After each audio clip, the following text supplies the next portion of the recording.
Good, good morning, everybody. I hope everybody is having a wonderful morning, is getting ready for another wonderful day.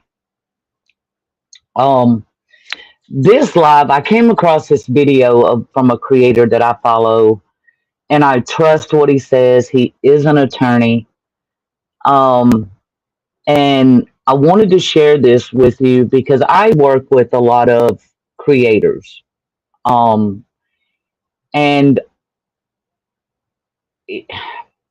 the world of being a creator can be very tricky sometimes. So, um, but as people are coming in, if you're jumping in the live, just say hi, um, so that I know that my audio is good. So this morning, I want to do something just a little bit different. We're going to watch parts of a video together, and I want to talk through it as creators, not as drama viewers. Because when I watched this, my first thought wasn't internet controversy. My first thought actually was creators need to understand what this could mean for them. And honestly, I think a lot of people creating content right now don't really realize how much the landscape has really changed. So, as we go through this video, I'm going to pause a lot as we watch it. Just a fair warning, okay? You know how I do. So, all right, well, let's get started. Let me pull this up.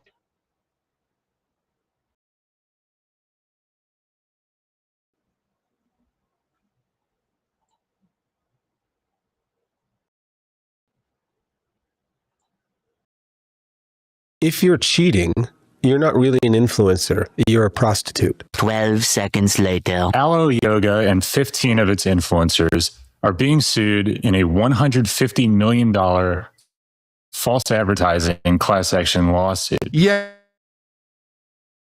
$150 million. You heard that right. And it's not because of a defective product, and it's not because someone got injured by a product, but simply because influencers couldn't be bothered to type two simple letters, AD. So let's get uncivil about it. So here's what happened. Aloe Yoga, you know the brand. It's a premium athletic clothing company that basically made its name by being the cool girl alternative to Lululemon. They just got slapped with a $150 million class action lawsuit. And the company wasn't the only one getting sued. 15 influencers just got named as co-defendants. So today, Okay, hold on. Let's stop right there for a second. When you first hear this, it sounds like influencer drama, right? But I want you to listen to this through a creator's lens. Because the important thing isn't whether anyone wins or loses legally here, it's that creators are even part of the conversation. That alone tells us something has shifted. So let me ask you guys, when you hear brand deals, who do you think carries the responsibility?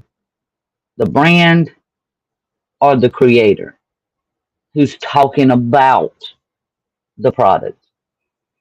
I'm curious what you think. Yeah, most people assume the brand. That's what I used to think too. All right, well, let's keep we're going watching. to talk more about this lawsuit. It's a class action lawsuit that was filed in federal court in Illinois. It not only targets the brand, but also targets the people who help promote it on Instagram.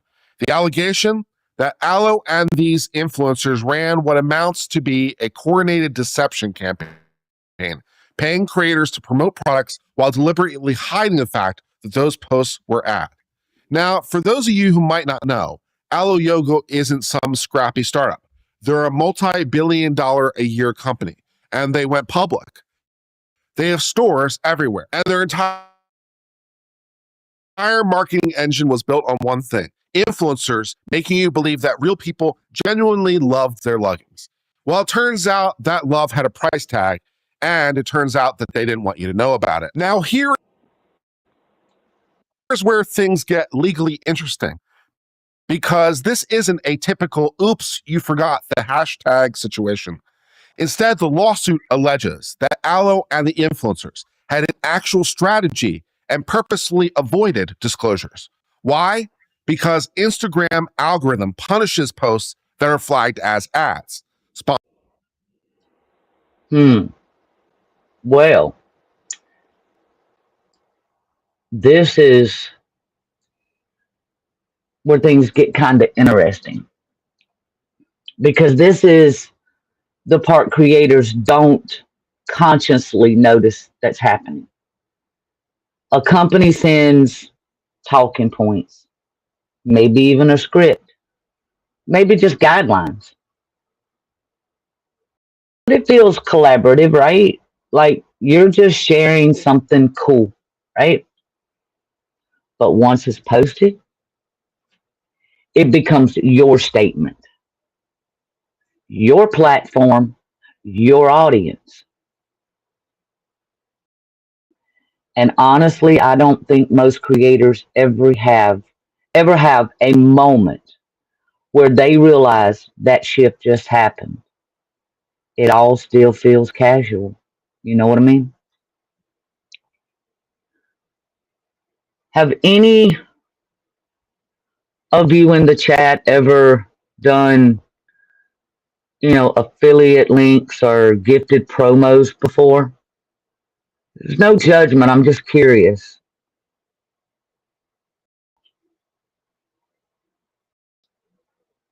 Sponsored content gets less reach, less engagement, and fewer eyeballs. So the allegation is that they purposefully didn't tag it so that they would get more exposure than they otherwise would. Here, the consumers allege that Aloe and the influencers engaged in a coordinated plan to hide the sponsored nature of the content that they were posting. The complaint alleges that Aloe and the influencers deliberately avoided using Instagram's built-in ad disclosure feature because they were concerned that using it would hurt the reach of the posts. By skipping proper disclosures, they allegedly maintained higher reach and got better engagement while creating the false impression that these posts were just genuine recommendations instead of advertisements. So it seems that... Okay. Now, can we talk about this part for a second? See, for years, creators have been told, make ads feel natural. Don't sound like advertising. But here's the weird disconnect. Advertising law never changed along with the internet culture. So creators learned one rule socially, and another rule existed legally the whole time. That gap is where problems start. Now, chat, do you always recognize sponsored content anymore? Because honestly, sometimes I genuinely don't. Let's watch a little more of this. Aloe and the creators made a calculated decision: skip the disclosure, keep the reach, and let consumers believe that what they were seeing was genuine organic recommendations. They alleged... Okay, just a quick side conversation, like disclosure, so to speak. This is where I think most creators are trying to do the right thing, but may not fully understand the expectations. It's not just adding a hashtag somewheres. The idea legally is that viewers shouldn't have to figure it out. It should be obvious immediately. And honestly, I don't think platforms ever clearly educated creators on that. People just copied what everyone else was doing, which, I mean, it makes sense, but legally that doesn't protect you. Let's listen for Actually some more of gamed this. the algorithm at the expense of the consumer. And that's not a mistake. Instead, it was the business model. The plaintiffs claim that they and others like them paid a premium for aloe products based on what they thought were genuine, organic recommendations by these influencers. But behind the scenes, those influencers were allegedly being paid, whether in cash, gifts, or other perks, without telling customers. That failure to disclose violates FTC rules and, they argue, consumer protection laws in states like Illinois and California. There's been law. All right, let's pause again. Now, I know someone watching this thinking, well, I'm small. This really doesn't apply to me. Excuse me. But lawsuits usually look at campaigns, not individuals. So sometimes participation alone matters. Follower count doesn't necessarily equal protection. So tell me, how many of you that are creators plan to monetize? Even if it's just affiliate links. Yep, that's when this becomes relevant. Let's play a little bit more and see. For years that influencers, when they're paid, should be doing hashtag paid or hashtag ad. The problem is the algorithm doesn't promote those posts because as consumers, almost every single post by an influencer, let's be real, is in some way a paid post because that's how they make money. And we don't want to be just scrolling on Instagram and only seeing ads. So it became more productive for influencers to forego those hashtags because to cheat. And that's the rub, that the influencers knew this. They knew the algorithm would bury their posts if they played by the rules. So instead of accepting less reach, they allegedly chose deliberately to deceive their audience. Now, I need to break the law down here because it's actually pretty straightforward. The FTC has had clear rules on this for years. Most of the FTC's legal powers in the consumer protection area come from Section 5 of the FTC Act, which broadly and generally prohibits businesses from engaging in unfair and deceptive practices. A deceptive practice involves a material representation or a failure to disclose that is likely to mislead consumers acting reasonably. The FTC has been working really hard to ensure that consumers are not harmed by misleading endorsement practices. We brought and continue to bring cases against those who violate the law. Last month, we updated our endorsement guides. We've also used warning letters to warn companies and influencers about the consequences of using deceptive endorsement practices. So the law here, it turns out, is fairly simple. If you have a material connection with the brand, meaning you're getting paid, you're getting free product, you're getting discounts, basically if you're getting anything of value for your endorsement, you have to disclose that relationship. And the disclosure has to be clear and conspicuous. That means that you... Okay. Now here's a real talk moment. Most creators don't read the contracts real close. Not because they're irresponsible, but because they're excited or they trust this collaboration. But many of the agreements include language saying creators are responsible for compliance. Not sure why that's a shock, because it's the creator that is putting out this content. So the creator needs to make sure this content is correct and legally sound. That's just my business brain thinking. Meaning responsibility might not shift or sit where people assume. Brands are going to protect their brand. That's just business reality.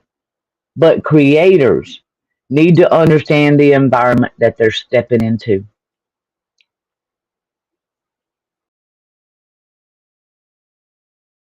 Let's listen to a little bit more of. Can't bury hashtag ad in a wall of 30 other hashtags, and you can't hide it below the fold where no one's going to see it. Now, here's the part that should terrify every influencer listening to this. The FTC can impose civil penalties of roughly $50,000 per violation.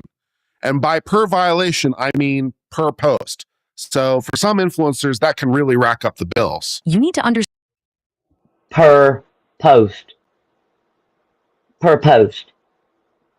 So, yeah, that's $50,000 per post.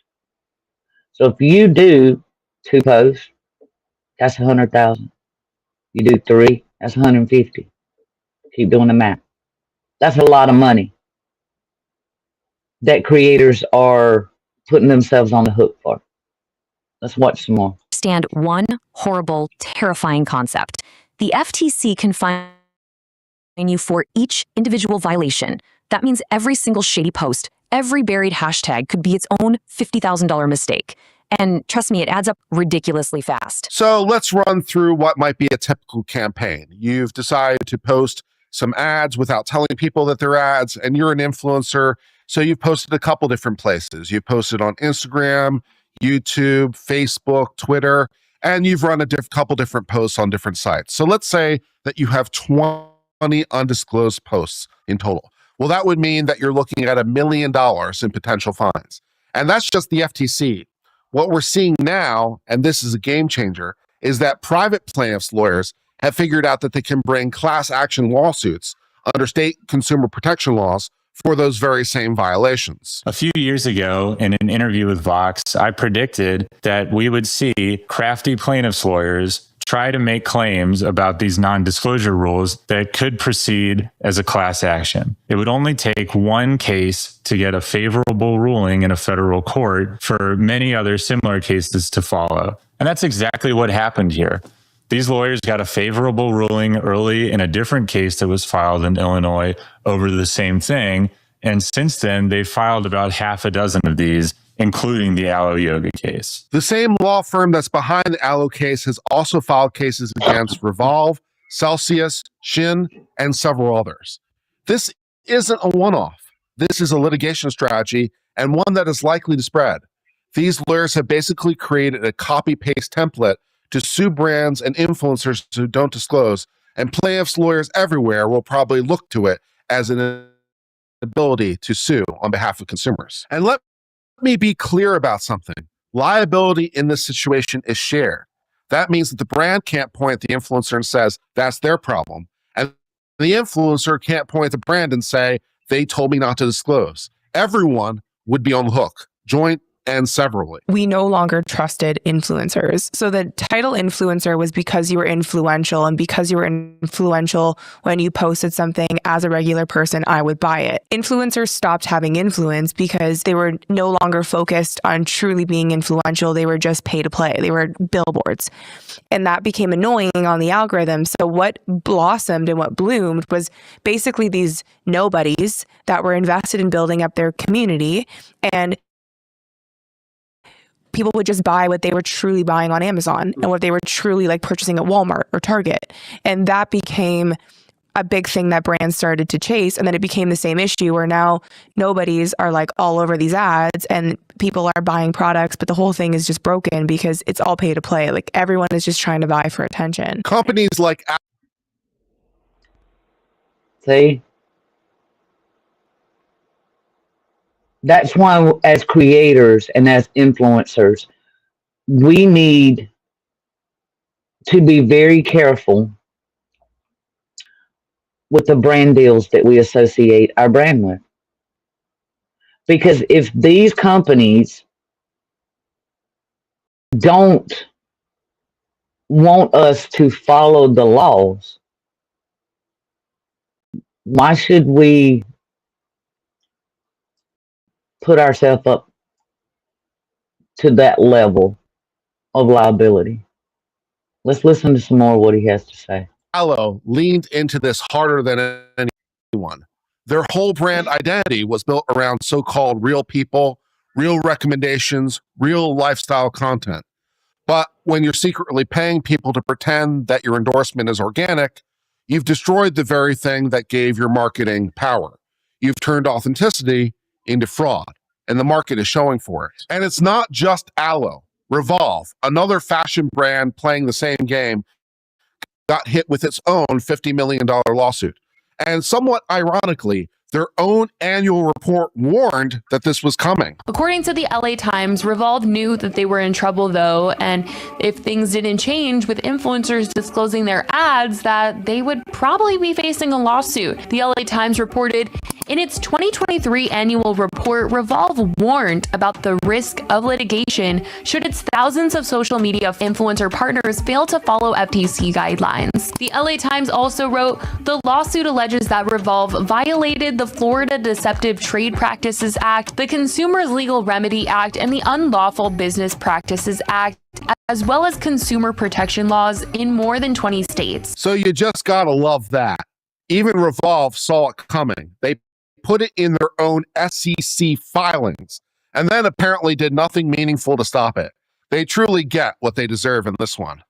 Now, I want to share something one branding expert said about this, because I think it captures a lot about how consumers feel. To me, it's ruined the brand. I just won't buy Aloe anymore. Like, I won't buy a product that has to secretly pay somebody to pretend that they like it. Never. Integrity is critical in personal brand. And that may be the real cost here. The $150 million lawsuit is certainly bad enough, but brand damage might actually be worse. Because once consumers find out that the recommendations they trust were bought and paid for, that trust doesn't easily come back. And just look at the timeline. Yeah. What I think we're actually seeing, to be honest, is the internet is actually finally maturing. People became media companies almost overnight that have had absolutely no formal education into the media realm or business education or anything. So now those worlds are kind of like catching up. Creators didn't suddenly change.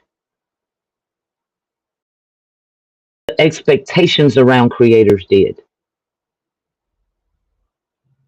And I think conversations like this really help people understand the game before they accidentally learn the hard way. So let's listen to a little bit more of this, because this is mind-blowing to me. Here, because this isn't just one or two companies getting unlucky. 2025 was the year the lawyers declared open season. We're talking Celsius for $450 million, Shein for $500 million, Revolve, Aloe Yoga. The hit list just keeps growing. The Wild West era is officially over. So here's where we are. The Wild West era of influencer marketing seems to be over indeed. For years, the FTC had guidelines, but didn't really enforce them very hard. Now, private litigation has filled that gap. Plaintiffs' lawyers have found a formula that works, and they're going to keep filing these cases until brands and influencers start taking disclosures seriously. With potential FTC penalties exceeding $50,000 per post and potential class action liability in the hundreds of millions of dollars, disclosures aren't just a technicality anymore. They're really a necessity. And the fix is embarrassingly simple. 2 characters, #ad. That's it. Put it at the top of your caption. Say it in your video. Stop trying to be clever about hiding it, because the few extra percentage points of engagement you get from skipping the disclosure, they're not worth $150 million in liability. They're not worth the $50,000 per post in FTC fines. And they're damn sure not worth your reputation. But I'll leave it up to you. Should these influencers be held personally liable alongside the brand? Or do you think it's really just Alo's problem to deal with? And for the creators watching this, are you disclosing properly or are you rolling the dice? Tell me where you think I'm wrong in the comment section. Until next time, I've been Uncivil Law, and make sure to keep it uncivil out there. Cheers. And goodbye. Okay. So here's my takeaway from all of this. This isn't about being scared to create content. Okay? This is more about understanding that once money enters your content, you're operating at a different level. And it doesn't matter if it's a gifted item, a check for posting, whatever it may be. You're not just posting anymore at that point. You're publishing. You know what I mean?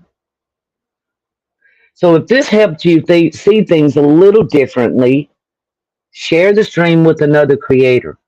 Make them aware. Because honestly, most people don't even realize this risk exists yet. So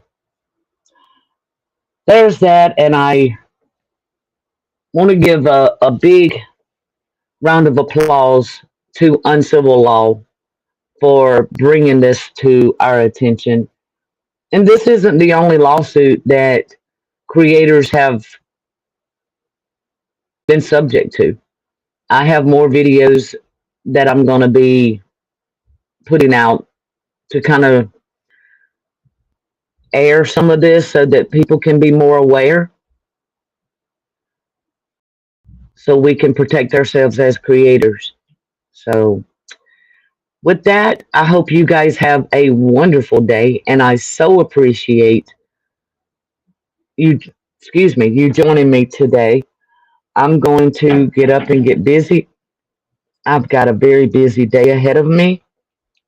So no better time than the present to get at it, right? So thanks again for joining me, and you guys have a very blessed day. Bye now.